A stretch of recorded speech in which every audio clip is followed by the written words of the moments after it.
Bonjour à vous tous de la région métropolitaine de Manille aux Philippines, au sud-est de l'Asie.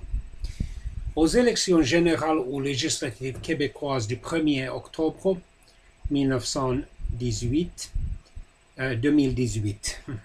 pardonnez-moi, il y aura une grande bataille entre les libéraux qui gouvernent le Québec depuis les élections législatives québécoises de 2014 et un parti nationaliste et autonomiste québécois, mais pas souverainiste ou indépendantiste québécois, la coalition Avenir Québec. Et aussi, selon quelques sondages, au moins entre les libéraux, au moins selon un sondage récent, pour la deuxième place, il y aura une grande bataille entre les libéraux et le Parti québécois qui championne l'idée ou le but éventuel de l'indépendance totale québécoise, l'indépendance politique avec l'association économique avec le reste du Canada. Il est bien possible que ces élections législatives québécoises d'octobre 2018 seront une répétition des élections législatives québécoises indécisives de 2007, quand aucun parti politique n'a obtenu une majorité, et dans les élections législatives québécoises anticipées de 2018, les libéraux sous le premier ministre québécois de l'époque, Jean Charest, ont obtenu une autre majorité parlementaire.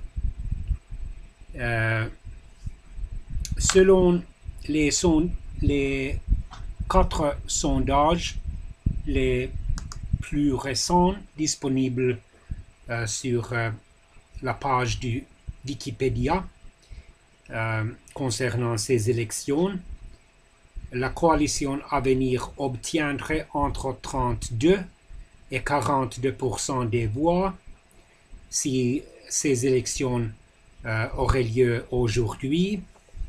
Les libéraux obtiendraient entre 22 et 32% des voix.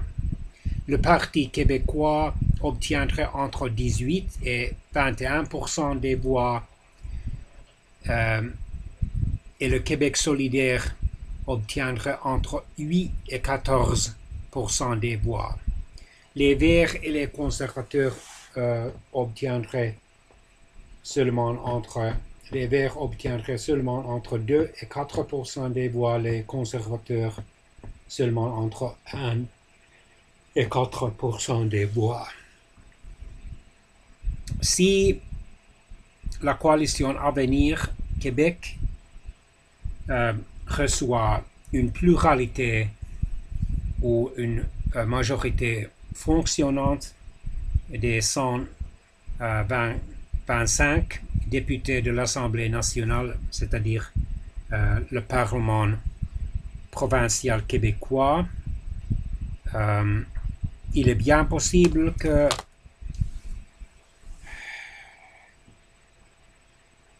la question d'un statut distinct ou particulier ou notablement autonomiste ou autogouvernement gouvernant pour le Québec deviendra un sujet vif des débats politiques au Québec et en particulier au Parlement fédéral canadien à Ottawa, la capitale canadienne. Possiblement les conservateurs canadiens qui sont l'opposition officielle au gouvernement fédéral libéral, maintenant feront une question ou une chose avec laquelle ils essaieront d'obtenir plus de soutien politique dans l'anticipation des élections législatives fédérales canadiennes d'octobre 2019, afin de prouver que, en dépit du fait que le premier ministre canadien actuel, M. Justin Trudeau, vient du Québec et il est considéré comme un francophone, en dépit du fait que sa mère, Margaret Sinclair, est anglophone originellement,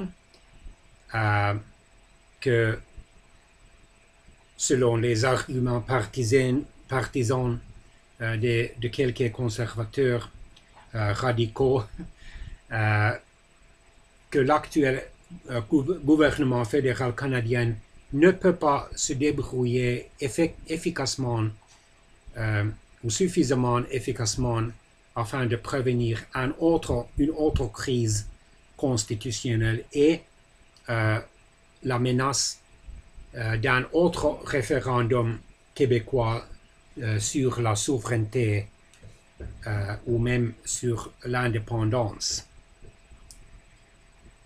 Deux autres référendums constitutionnels pour donner un mandat au gouvernement provincial québécois de négocier les termes d'une séparation du reste du Canada avec le gouvernement fédéral canadien ont échoué. En 1980, plus de 59% des électeurs québécois participants ont voté de nier ce mandat à leur gouvernement provincial qui était dirigé par le premier ministre québécois René Lévesque. Et dans le référendum d'octobre 1995, une majorité de justice, selon les résultats officiels, seulement 50,6 ou 50,4% des électeurs québécois participants ont rejeté la proposition de donner un mandat pour négocier la séparation du reste du Canada à leur gouvernement provincial. Et dans son discours de défaite, le premier ministre québécois Jacques Parizeau a dit quelque chose comme les mots suivants. Oui, on est battu. Et par quoi? Par l'argent et par les votes ethniques. C'est essentiellement ça. Et il a essayé d'encourager ses supporters, ses partisans, de campagner vigoureusement pour un troisième référendum et d'obtenir quelques dizaines de milliers de votes plus pour l'indépendance sans avoir besoin de plus de soutien pour l'indépendance québécoise parmi les minorités ethniques du Québec. Bien sûr, ce discours ou cette part de son discours a été jugé raciste et il a vite annoncé sa démission et il a été succédé par le chef sortant du Bloc québécois, le bras fédéral ou la section fédérale du Parti québécois à Ottawa, M. Lucien Bouchard. Les premiers ministres québécois, Lévesque et Parizeau, sont morts déjà. Lucien Bouchard, je pense, vivent encore. Probablement, une majorité ou une forte pluralité de Québécois désirent plus de pouvoir pour leur gouvernement provincial sans l'indépendance totale à cause de ces sondages. À tout à l'heure.